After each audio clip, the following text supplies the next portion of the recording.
ఖైదీ సినిమాతో దర్శకుడిగా సత్తా చాటుకున్న దర్శకుడు లోకేష్ కనగరాజు దర్శకుడిగా తీసింది కేవలం 6 చిత్రాలే. అందులో కూలీ సినిమా రిలీజ్ కూడా కాలేదు. కానీ తనకు ఉన్న క్రేజ్ స్టార్ హీరోలకు కూడా పెద్దగా లేదు. కూలీ చిత్రానికి కూడా రజనీకాంత్ కన్నా ఎక్కువ ఫాలోయింగ్ లోకేష్ కే దక్కింది. ఎందుకంటే గత కొంతకాలంగా రజనీకాంత్ నటించిన సినిమాలలో జైలర్ సినిమా మినహాయించి మిగతా సినిమాలన్నీ బాక్సాఫీస్ వద్ద డిజాస్టర్ గా నిలిచాయి. ఒకవేళ కూలీ చిత్రాన్ని వేరే దర్శకుడు తెరకెక్కించినా ఇంత హైప్ వచ్చేది కాదేమో. కేవలం లోకేష్ కనగరాజ్ దర్శకత్వంలో వస్తుంది కాబట్టే ఆ సినిమాకు అంత క్రేజ్ వచ్చింది. అంతేకాక దీనికి ముందు ఇళయ దళపతి విజయ్ తో తీసిన లియో బాక్సాఫీస్ వద్ద యావరేజ్ స్టాక్ ను సొంతం చేసుకున్నప్పటికీ 600 కోట్లకు పైగా కలెక్షన్స్ ను సాధించి విజయ్ కెరియర్ లోనే హైయెస్ట్ గ్రాస్ ను కలెక్ట్ చేసిన మూవీగా రికార్డు సృష్టించింది. దీంతో లోకేష్ కనగరాజ్ కు ఉన్న హైప్ దృష్ట్యా రెమ్యునరేషన్ కూడా భారీగానే ముట్టజెప్పారని టాక్ వినిపిస్తుంది.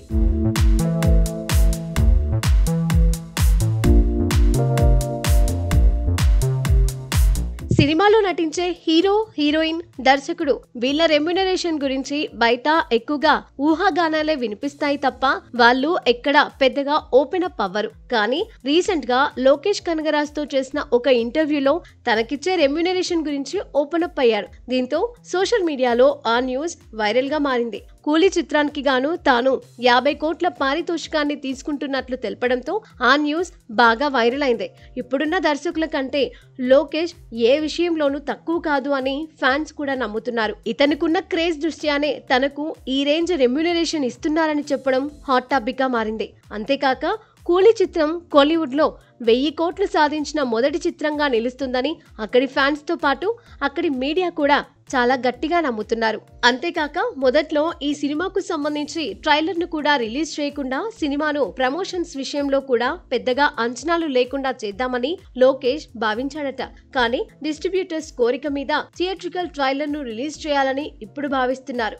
దీంతో ఈ సినిమాపై అంచనాలు మరింతగా పెరగనున్నాయి. ఆగస్టు 2న థియేట్రికల్ ట్రైలర్ ను లాంచ్ చేసే అవకాశం ఉందని టాక్ వినిపిస్తుంది. మరి కూలీ సినిమా కోలీవుడ్ లో ఎన్నో రోజుల నుంచి కలలు కంటున్న డ్రీమ్ ను ఫుల్ఫిల్ చేస్తుందా లేదా చూడాలి.